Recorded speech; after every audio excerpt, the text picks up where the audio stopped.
Press the bell icon on the YouTube app and never miss an सभी को जय हिंद दोस्तों, आप सभी का हार्दिक स्वागत है जय हिंद रिएक्शंस पे। तो आज की इंपॉर्टेंट और एक इंटरेस्टिंग वीडियो में आप देखेंगे भारत की बेटी और सुप्रीम कोर्ट की वकील नाज़िया इलाही खान जी का असदुद्दीन ओवैसी को सीधा चैलेंज। तो ये वीडियो काफी ज्यादा इंटरेस्टिंग होगी, आपको बहुत कुछ जानने को मिलेगा और बहुत मजा आएगा। तो इसे अंत तक देखें। तो चैनल पे नए हैं तो चैनल को सब्सक्राइब कर दें ताकि हम आपके लिए लेटेस्ट और मजेदार वीडियोस लाते रहें। जय हिंद, जय भारत। मैं भी चाहती हूँ कि असदुद्दीन अवैसी को जवाब देने वाली एक मुसलमान लड़की हो, क्योंकि असदुद्दीन अवैसी पार्लियामेंट के अंदर जब अपनी लंतरानी झूठी भांजते हैं, जब वो प्रेजेंट करते हैं झूठी लंतरानी हदीस को सामने में रख करके या कुरान को सामने में रख करके, तो उनको काउंटर करने वाली अगर एक मुसलमान लड़की होगी तो वो सिनेरियो ही अलग होगा और इमीडिएट उसी वक्त काउंटर करने की हिम्मत मेरी है कि आप गलत बोल रहे हो और आप झूठ बोल रहे हैं। ये मैं चाहती हूं कि मैं मेंबर ऑफ पार्लियामेंट बनूं, मैं स्टैग्नेंट हूं और असदुद्दीन अवैसी और ऐसे जितने भी खुराफाती लोग पार्लियामेंट के अंदर है, मैं उनको मुंह तोड़ ईंट का जवाब पत्थर से दूं। हेलो एंड वेलकम फ्रेंड, मैं हूं मुजफ्फर चौधरी और आप देख रहे हैं हमारा यूट्यूब चैनल परफेक्ट रिएक्शन। दोस्तों, दूसरी तरफ मेरे साथ मौजूद है भारत से नाज़िया इलाही खान जी। किसी तारफ के मोहताज नहीं है, तो बहुत ही आपको मुबारक हो जिस तरीके से आपकी पार्टी वहां पर उसने ऑलमोस्ट जो है 4 में से 3 जो स्टेट के इलेक्शन जीत लिए, तो आपको उसकी बहुत मुबारक हो और अपने शो में आपको वेलकम कहता हूँ।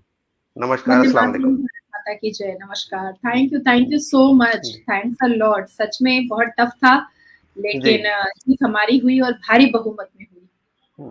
आपके चेहरे से बड़ी खुशी जो है टपक रही है, बहुत ही आप खुश हैं।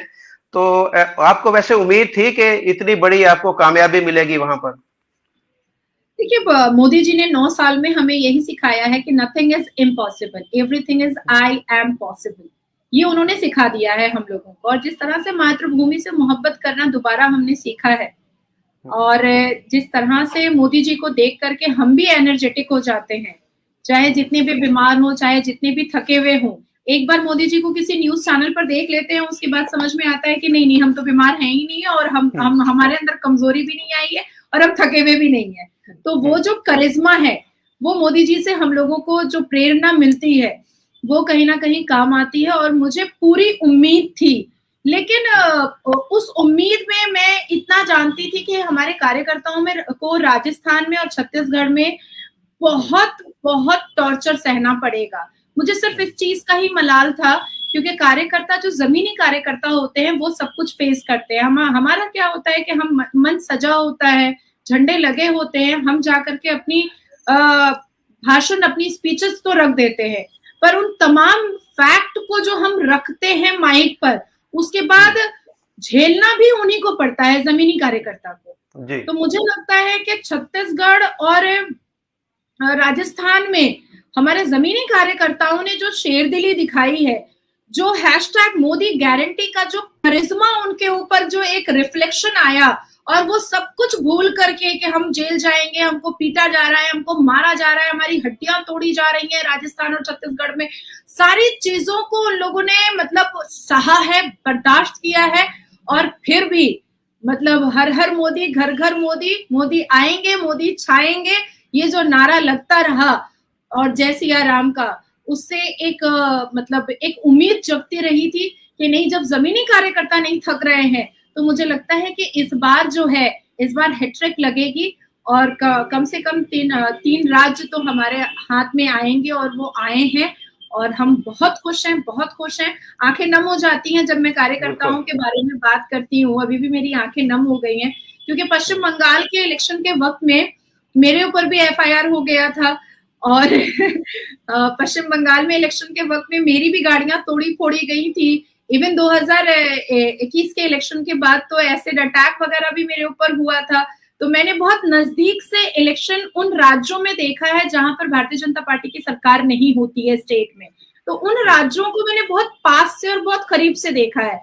तो वहां के नेता हो या वहां के कार्यकर्ता हो, उनके ऊपर अत्याचार तो ऐसा होता है मानो जैसे काला पानी, और मतलब पिछले जमाने में हम सुनते थे कि काला पानी में जो सजा होती है और तिहाड़ में सजा होती है, वैसी सजाओं से हम लोगों को झेलना पड़ता है, जूझना पड़ता है। मैंने अपनी आंखों से देखा है पश्चिम बंगाल में लोकसभा इलेक्शन और विधानसभा इलेक्शन के वक्त में कि बस उठा करके वो लेकर जा रहे हैं, महिलाएं हैं, कम एज की लड़कियां हैं, कम एज के बच्चे हैं, पर वो सिर्फ टैग है कि भारतीय जनता पार्टी के कार्यकर्ता है। तो पीठ की हड्डियां तो ऐसी तोड़ी जाती थी कि हमारे रोंगटे खड़े हो जाते थे कि कहीं ऐसा तो नहीं कि हमें भी मारपीट करेंगे ये पुलिस ऑफिसर्स। तो वो आलम हो जाता था कि आंखों से पानी गिरने लगता था कि ये पिटाई हमें भी पड़ने वाली है, कि हम तो नेता है, हमें भी पड़ने वाली है। तो उस वक्त वो फीलिंग, वो पूरा थॉट प्रोसेस मेरे दिमाग में चल रहा था राजस्थान और छत्तीसगढ़ के लिए। इसलिए कार्यकर्ताओं की बहुत बड़ी जीत हुई है और मैं शीश झुका करके नमन करती हूँ राजस्थान और छत्तीसगढ़ के कार्यकर्ताओं को कि उन्होंने जो हिम्मत दिखाई है वो हिम्मत वाकई में काबिले तारीफ है, वो हिम्मत काबिले तारीफ है। जी, अच्छा, आपसे मैं जानूंगा, जैसे आपने बात की कि राजस्थान और छत्तीसगढ़ के अंदर आपके जो कारकुन थे, जो उनके ऊपर बहुत सारे जुल्म ढाए गए, तो यहाँ पर आपकी जब हुकूमत अब बनने जा रही है तो कुछ उनका बदला लिया जाएगा? कुछ लोग बात कर रहे हैं कि जी जिस तरह यूपी के अंदर बलडोजर की पॉलिटिक्स हो रही है, अब राजस्थान के अंदर भी इसी तरीके से बलडोजर आएंगे। बल्कि कुछ लोगों ने तो बोला है कि जी इंतखाबी जो इनके थे जलसे, वहां पर भी इन्होंने बात की कि अब बलडोजर आएगा। तो इस तरह की कोई बात आप देख रही है कि बलडोजर आएगा वहां पर राजस्थान में? सबसे पहले मैं आपको ये क्लियर कर दूं कि उत्तर प्रदेश की महिलाएं हर वक्त योगी जी का जाप करती हैं, मुसलमान महिलाएं। और मुसलमान महिलाएं बाहर निकल करके कहती हैं कि अगर मुख्यमंत्री चाहिए तो योगी जी ही चाहिए, योगी जी और कहीं नहीं जाने चाहिए, योगी जी को उत्तर प्रदेश में ही रहना है। दूसरी बात मैं आपको क्लियर कर दूं कि रिवेंज और पॉलिटिकल वेंडेटा की राजनीति ना ही कभी मोदी जी ने की है और ना ही वो करना चाहते हैं। और उसकी सबसे जिंदा और सबसे बड़ी मिसाल ये है कि आज हमारा डिफेंस चौथे पोजीशन पर है और तीसरे पर जाने वाला है, पर फिर भी पाकिस्तान की इतनी बदतमीजियों के बावजूद भी हमारी सेना ने ऐसा कुछ भी नहीं किया, क्योंकि आप खुद ही मर रहे हो, आप खुद ही पाकिस्तान को कब्रिस्तान बना रहे हो। तो अल्लाह का कहर आपके पाकिस्तान पर खुद ही नाजिल हो रहा है। तो ये मैंने एक छोटी सी मिसाल आपको दी है कि रिवेंज वो अजमल खसब का और उसामा बिन लादेन का अगर लेना होता तो अब हम लोग ले चुके होते, कब का ले चुके होते, पर हमने ऐसा नहीं किया, हमारी सरकार ने ऐसा नहीं किया।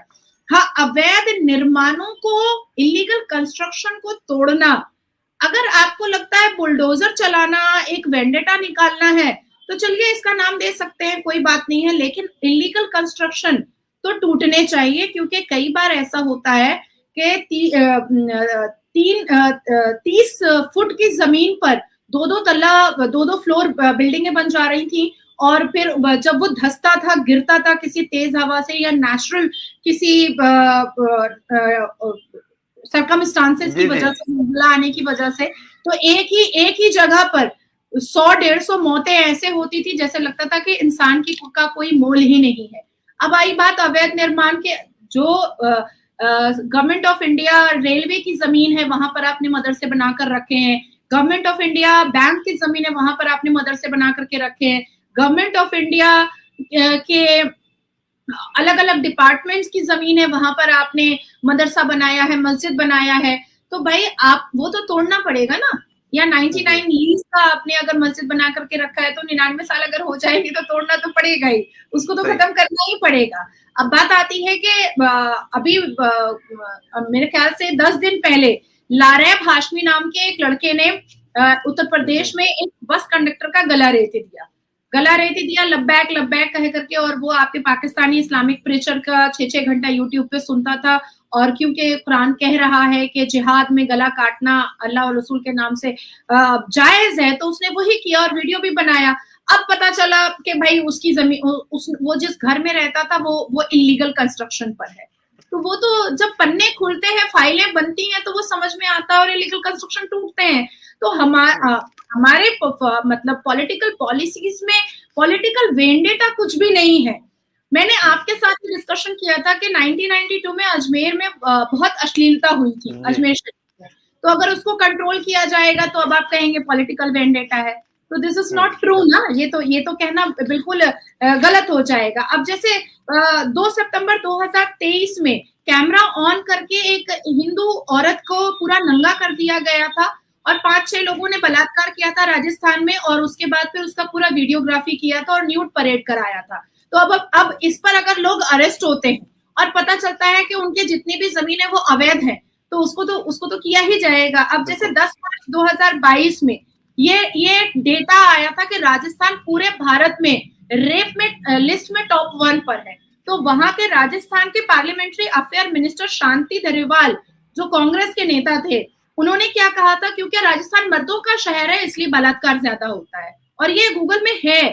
ये उनकी टिप्पणियां जो हैं, अभद्र टिप्पणियां। दोस्तों आशा करता हूँ कि वीडियो को आपने अंत तक देखा होगा और हमेशा की तरह नाजिया इलाही खान जी का बेबाक और दमदार रिएक्शन आपको काफी पसंद आया होगा। और आज हमने देखा कि उनकी आवाज में और बातों में भी काफी ज्यादा कॉन्फिडेंस झलक रहा था, जैसे कि बीजेपी की बम्पर जीत के बाद जहां पे बीजेपी ने राजस्थान, छत्तीसगढ़ और मध्य प्रदेश में एक बड़ी जीत हासिल की है, जिसके बाद उनके हर एक जो सपोर्टर हो, चाहे कार्यकर्ता हो, चाहे मंत्री हो, उनके हौसले बुलंद नजर आ रहे हैं। और आपने देखा कि कैसे नाजिया इलाही खान जी ने ओवैसी को भी चैलेंज किया। असदुद्दीन ओवैसी उनमें से एक लोग हैं, जैसे ही इलेक्शंस आते हैं तो हिंदू मुसलमान करने लगते हैं, और अगर हम उन्हें मजहब का ठेकेदार कहें तो शायद वो कहना गलत नहीं होगा। तो इसके बारे में आपके क्या विचार हैं? आप अपने विचार हमें कमेंट सेक्शन में लिखकर जरूर बताएं, हमें आपके कमेंट्स का इंतजार रहेगा। तो चलिए फिर मिलेंगे ऐसी किसी इंपॉर्टेंट और इंटरेस्टिंग वीडियो में। बट एक बार फिर चैनल पर नए हैं तो चैनल को सब्सक्राइब कर दें ताकि आपको इंटरेस्टिंग और लेटेस्ट वीडियो देखने को मिलती रहे। जय हिंद, जय भारत।